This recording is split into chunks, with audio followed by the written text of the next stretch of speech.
Welcome back to another episode of Reeeal Talk, episode number, I don't know. episode number 33. 33, I knew it. 33, yeah, we checked at the notes. Yeah, 33 episodes. What's going on here today? Who do we got here today? Hold on, relax, okay? You are not the host. Your job is to be the co-host. Calm down. How was your week, Steve? Fantastic. Busy? Anything exciting that you can generally talk about? Just keep moving forward. Ministry, family. Ministry and family. Can you please not touch our guest, please? That's my Thank you. Calm down. Touch her. So for all our faithful fans out there, all 12 of you, we want to. It was 2 before. Now it's 12. We're moving up. Give God the glory for you that. know, it definitely is. We're getting it out the mud. You know, we're not trying to buy anything around here. You know, yet we are getting it out of the mud. This is all word of mouth here. You know. So, anyways, we had talked about in episode 5 and episode 6. We had introduced something in our Reeeal Talk episodes called transparency moments. And the last we spoke, it was addressing, working through the life of a pastor. It was good to be able to see things through experiential knowledge and then be able to try to reach someone out there who may be struggling or going with things or going through some things, or just being able to wanting to see that perspective. So I think that it's a very good idea that we have to be able to, use this experiential knowledge we have to ultimately find a way to glorify God. So with that being said, we want to introduce our guest. Steve, do you want to introduce our guest, or do you want me to? I'm the co-host. Can I do that? You now have permission from the host to introduce our guest. Go ahead, Steve. So everybody, we are privileged and greatly honored to have the wife of me. Stop talking. We have First Lady. No. First Lady. Calm down with all that. We have First Lady Foreman. My wife. She's an absolute awesome woman of God. She's awesome mother and a great wife. That's who we have here. Okay. Thank you. First Lady. First Lady Foreman, how's it going? We don't call her First Lady Foreman here at CCA. I'm doing good. Really quick, can you tell your husband that there are some people who call you First Lady here? Yeah. Thank you. I have no problem checking anybody here on the show who needs to be checked and corrected. So how were you? I'm doing good. You good? Have you watched some of our episodes? I think except for maybe 2 episodes. I've watched all of them. Okay, that's good. What do you think about the host? I mean the show. The show. What do you think about the show? It's really good. I like the topics that you guys are talking about. That's good. We love to hear that. We love to hear that these episodes are reaching certain people, even if it happens to be family members of the show. But no, I mean the episodes are good to refer people to if they have questions or just I guess basically a different view on Christianity that they may not get somewhere else. See, I like you, First Lady. Let me ask this real quick before we jump into this. First Lady. I'm sorry. Before we jump into this topic, what's your favorite episode so far that you've seen? I think the sex one. Okay. All right, let's get straight. I did, and I'm going straight to the next. Please move forward. Listen, we spent time diving into that topic, and I think that it's one that doesn't get referenced and talked about a lot. So thank you for being honest about that. And it's commendable. We respect that here. Thank you. So Pastor Steve doesn't like the fact that I am calling Reeeal Foreman, which is a government name, by First Lady. But as we walk through Steve in episode 5 and 6, the life of a pastor, we want to go through and talk about the life of a first lady, and how that has been shaping out in your office and role for how many years this has been going Office? on. Office or role? The office of a first lady? Sir, real quickly. This is real talk. I mean, I'm just saying. Real quick, we're 5 minutes into the show. You, in this episode, are asking the questions. You're not making any statements or trying to go in deep dive with anything. You can ask questions to our guests, but that's it from you, okay? All right? Learn how to be, versatile. I know. This is going to be an interesting 2 episodes because I already know him. So anyways, let's for people who don't know what a first lady is, okay? Let's walk through what that is. So basically, what first lady in the church is or has become is basically we've taken it from the world, okay? And it's a term, first lady of the White House. It's been something that's been used in the United States of America, referring to, I believe her name is Dolly Madison, in the late 1800s, working its way into the early 1900s. Plays and things was written about her, but Eleanor Roosevelt really took it to another level. So there are a lot of things that these first ladies do in the role in the White House. They even have their own chief of staff. They have press secretary. They're public figures. They are hostess. They have their own budget, a congressional budget. They do. Yeah, their own. But they don't have a salary. I was reading. No, but they have their own congressional budget. Well, they have a bunch of they do a bunch of ceremonial things. They are political figures. People respect them. They have a certain way to be able to reach a lot of people in their role and in their office. So what we've done in the world, in some denominations, we've taken that occupation role and moved it now into the church. Now, here's my thing. I don't think that everything that's worldly is necessarily evil, right, or wrong. We're doing this through social media, right? We could reach some people in Africa. That's our prayers. So it doesn't necessarily mean that it's evil or wrong, right? But we have to work through some things and just see, is it glorifying God, X, Y, and Z. So with that being said, that's what we're referencing as first lady. Oh, I forgot the most important part, right? You're not a first lady in and of yourself. It's based upon you being married to, obviously, the president, which in this case in the church is the pastor. Okay? So, first lady, what is your first thought or thoughts when you hear the term first lady being used in church? It's the first thing that pops into your head when you hear somebody just say, like, first lady. I think of the pastor's wife. I think of a certain type of air when you talk about a first lady or somebody says a first lady. Like their presence, you're saying? Yeah, their presence. You feel like you're reverenced more? Like there's a high level of respect. I believe with that title, people do reverence that position, that title that someone may hold. I do. I've seen it. So, yeah. Okay. So you think of air and some reverence and respect when you think about that. Those are some tough responsibilities to bear there. Do you feel like being a first lady has led you to more bonds with like other women in the faith? Like, do you feel like you're in a sisterhood or like a sorority in Christ? I would say no, because who I am would have formed those bonds with those women regardless of if I was married to the pastor or not, because that's who I am. That's how I go about building relationships. I don't think a title would get me those, as far as in my reality, my life. I don't think that title would get me with the sisterhood that I have now.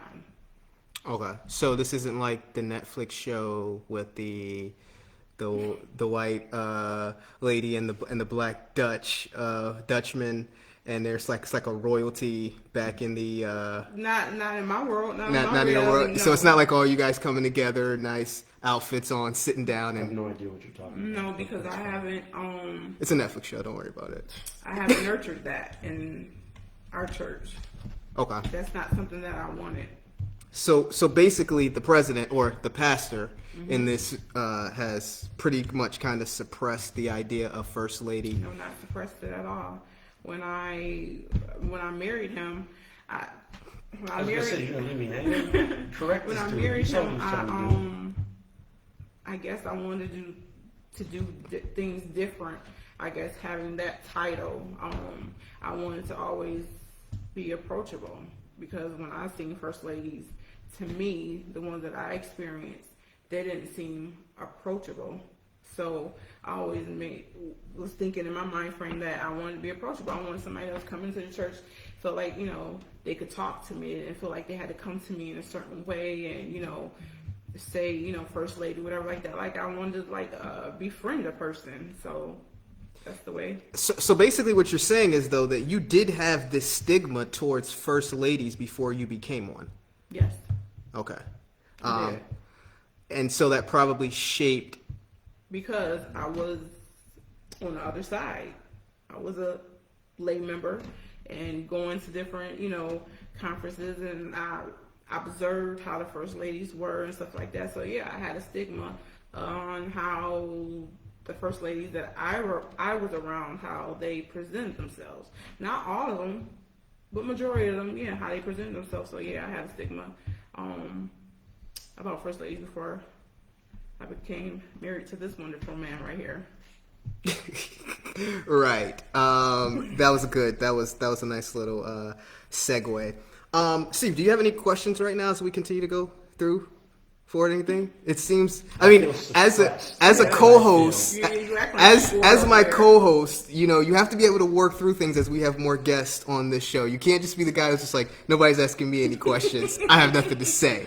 You have to want to know that there are other people out there who've gone through these experiences, and how do you deal with that, and how do you pass that? Because, I mean... Wait, I thought you were asking her questions, and now you're asking me questions? Because I'll be happy to answer them. Oh, I know. Good question. I did ask a quick question, which was, did you have any questions? And obviously you don't have any right now. No, you asked... No. Yeah, I did ask you, did you have any questions right now? That's fine if you don't. I can keep going along Because because... it seems like the questions that are taking place, like you're leading. You're Yes, definitely, I'm sure he is. He's Because definitely that's Jack. leading. He's definitely leading. I think that we do a great job here and you like the episodes, and I'm just my being the God. same consistent person. The same consistent person. I want to be in your shoes, First Lady. Obviously I can't be, so I want to see the perspective But I of haven't that. heard you create the difference between. Because maybe that's going to be the second episode. Maybe not. So she's coming back. Absolutely. Oh, Are you inviting me back? Okay. Cool. I mean, I think so. I think there's more I want to grab out of this conversation. Okay. So let me ask you this. You kind of touched on this just a little bit, but I want to go back and dig deep. That's my job, to really pull out the experiences, to really connect with the audience, and then tie some things in biblically to see where things line up. Do you feel like you've received more reverence or praise or notoriety from the title First Lady than you did before you became one? I'm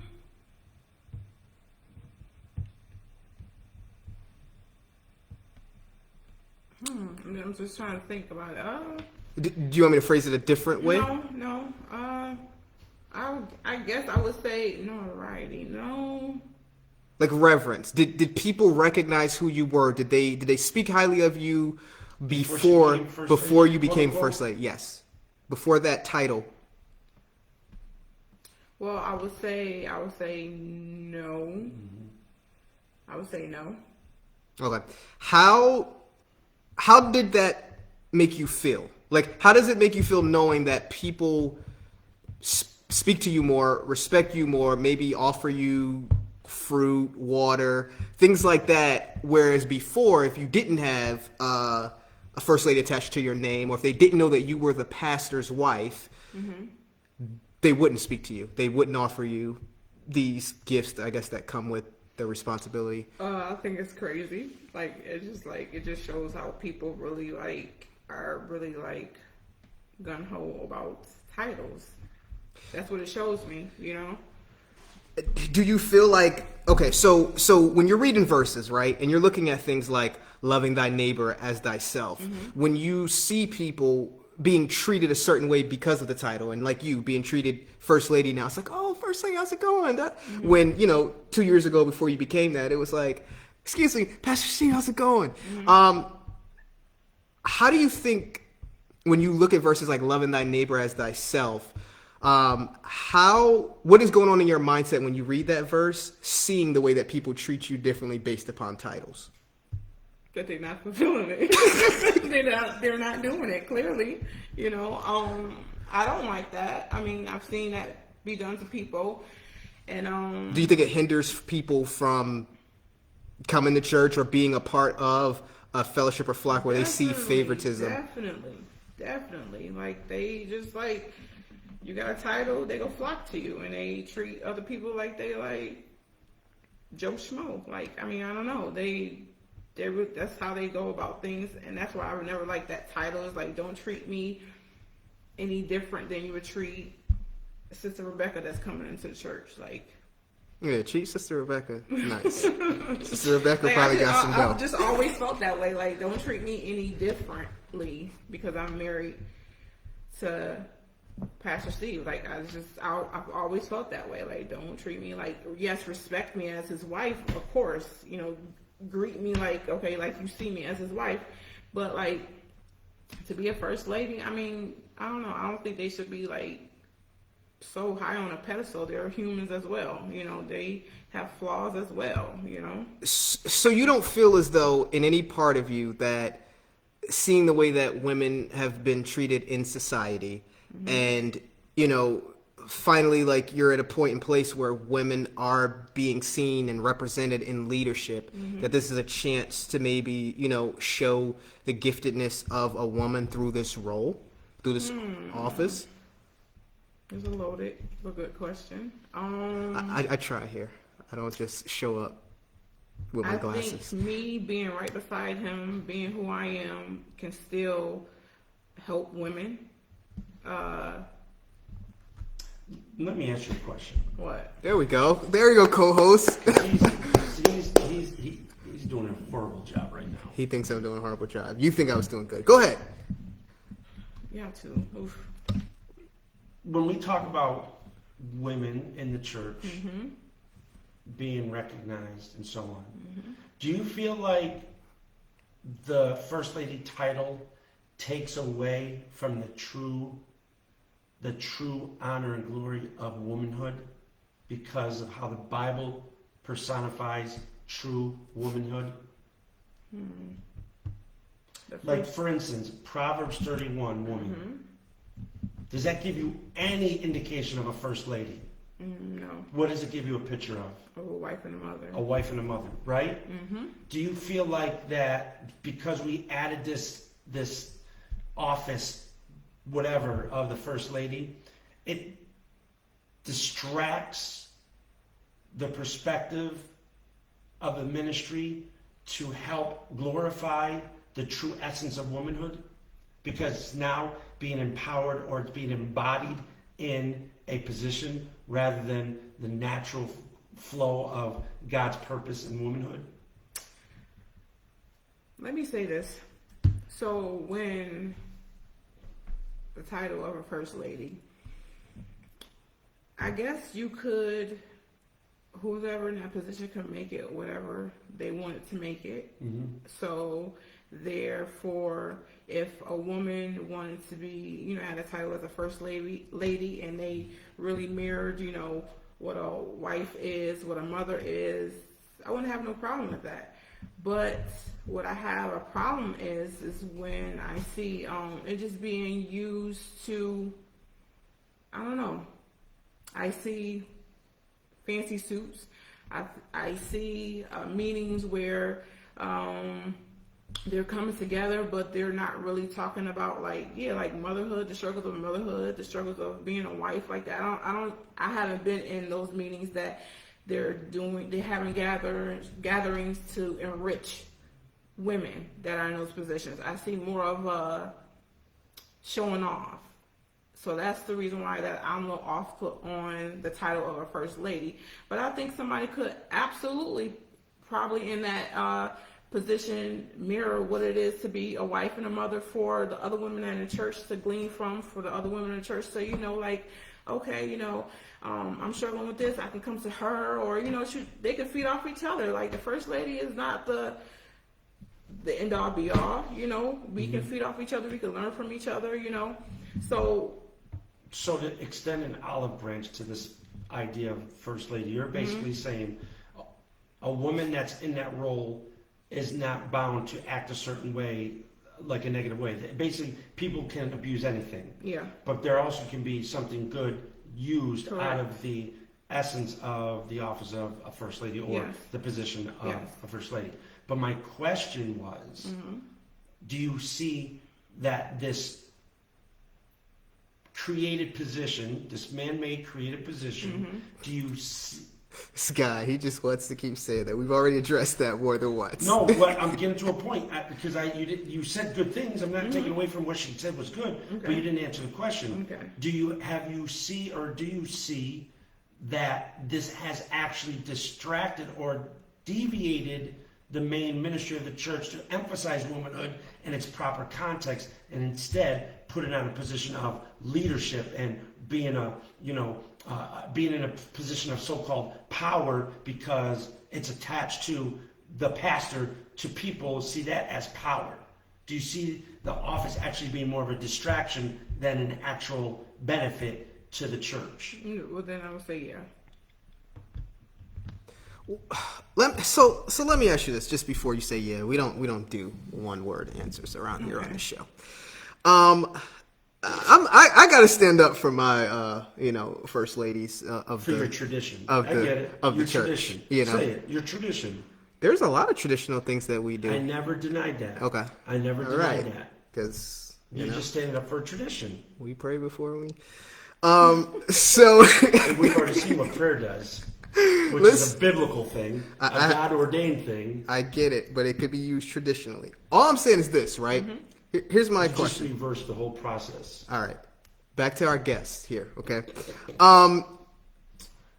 So you haven't been to any services, like women's services, where, you dressed in a certain color, or any type of lunches or brunches where you really heard people challenging you in the things of God, and not necessarily challenging you to be powerful and to step into your authority. Do I need to rephrase that again? No, I'm thinking. Have you been to any, services, brunches, whatever? I don't know if you've been to any tea parties. I don't know if you're that up there. Up that to that level. Yeah, right I don't now. think you're there. Not in the second floor sitting I'm just saying, you didn't have to say that.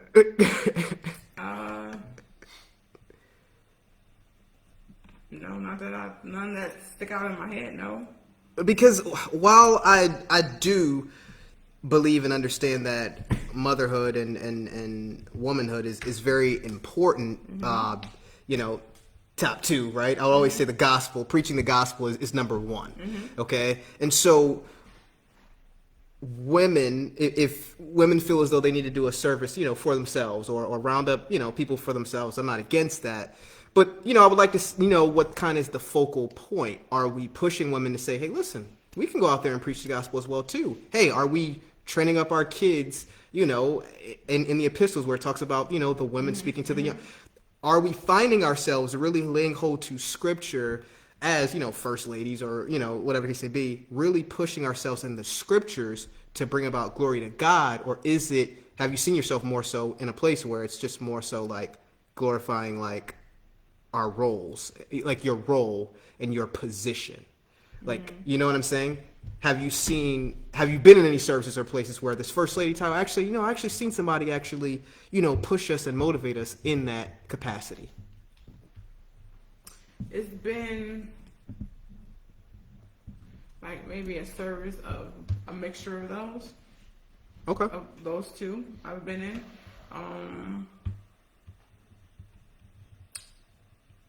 But it's just been like, I don't know, it just, those services really like bother me because it seems like I'm trying to think of the words to say. Well, let me say this while you're thinking about it. I get it from the standpoint, some people may not, but I get from the standpoint that, being a minority in anything is going to be tough. People always want to make sure that you find some kind of identity and validity in something when you're a minority of something, right? And so when you look at gender in regards to the faith, and especially like in leadership, right, we see that, some scriptures seem to suggest, certain things of how we see leadership should be, right? And so it may make some women feel a certain kind of way, and even how they were treated in history through the scriptures, right? It may make some women feel as though like we shouldn't allow people to devalue us, and I get how that happens when you're a minority of something. No male needs to find value in themselves in leadership. They can look at a bunch of males. They're not the minority when it comes to the church. But anytime you have the minority in something, it's people, there's always like this push to like find value because you've always been stepped down on. So I get the fact that, some men probably have led improperly and have taken some submissive scriptures very crazily and wrong.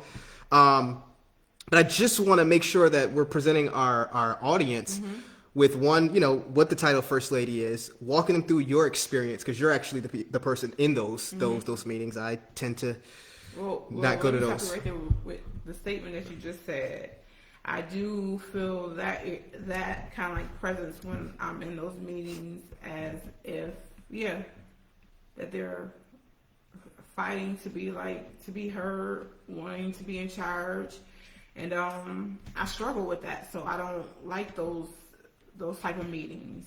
So struggle with feeling like sometimes when you read scripture, it's looking like, so what about the woman? What about that? So that is definitely a struggle, and that's definitely what I sense in those meetings, that the women are empowering other women to be that leader. I want to say something, but I don't know if it'll be like, but some of those meetings are with women that are like have come from a bad relationship, or a divorce or something, or they may be single, and it's like that meeting or that presence is to empower them to take a hold of their lives and stuff like that. So I would definitely agree with you, that statement you said. Well, thank you, Steve. We've talked about this in numerous times before in different issues about how you can't measure the standard of something by the abuse of something, right? And we look at plenty of times with different things that when people focus on the abuse of something, or taking a verse out of context about women being silent in the church, even though intentions are pure, you're still, the end goal of what you're trying to achieve is going to be faulty, because the premise is faulty, because it's coming from a place of an abuse of the standard rather than trying to find some beauty or glory out of it. Now, problem with this is, one, it's not there's nothing biblical about a first lady, but if a person can recognize that and still say, okay, but I'm going to use this as a means to empower and push people and women who feel like, they haven't been heard, but I'm going to show them that God hears them and sees them, no matter what a hierarchy in a conference or in a convocation, in an organization, whatever the case may be, in a board meeting, whatever the case may be. I'm going to take this first lady role, and I'm going to keep building you up through the scriptures. I'm not going to find mighty women of faith to try to put you in that place to show that you're a queen because do the same things as this, but I'm going to show you how to overcome as a believer and let your actions speak through that rather than let me find you the example of this woman and be like that woman, as if that woman didn't cling to the very same God that they're going to have to die to themselves daily. Right. And so it looks like from what I'm just hearing now, and it does bring, some good perspective as we go into the next episode, but it just triggers something in my mind, how we always talk about here on this show when we dive into certain topics, that a lot of times people do things with a good heart, but because of the premise is faulty, then you tend to lead some people astray from some things. Now, Steve used the word distraction, but, I kind of agree with that for now, in the sense of if a person is pushing that first lady role as that. If you're not seeing this first lady pushing them to go out and witnessing on the street, if you're not seeing the first lady walking them through verses on motherhood, not just experiences, but verses to go along with the experiences. If you're not seeing those things being cultivated, a huge stance on how great it is to be a mother. Because I know the world puts a huge premium on careers of a mother. And not that there's anything wrong with that. In Proverbs 31, we see the woman going out in the fields doing certain things, but there's a premium on being a mother in the scriptures, right? And so when you see those things not being referenced in the scriptures, but you see certain people who have higher stature in there, it kind of makes you wonder, what is it that you're really promoting and pushing? So it makes you think. I have some more things that I really, really want to get into.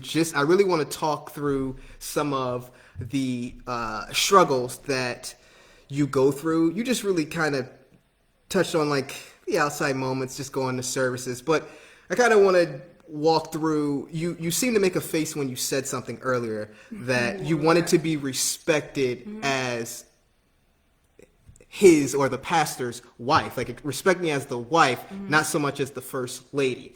So I want to walk through seeing is there a difference between a first lady and a pastor's wife, or have you seen struggles of people putting you in one place and not the other with those titles and roles, and eventually walking through some advice that you would give in how many years you've been a first lady. Probably by the end of this, you probably just want to be called Renita. But for the sake of walking through this and maybe helping somebody out there, I think we should continue this on for the next episode. So hopefully you'll come back with us next week. Steve, do you have anything to share? I think your input was great so far. You're good? All right. That means that in episode 34, he's going to come ready with some more questions. Well, thank you for watching, and be on the lookout for episode 34. God bless.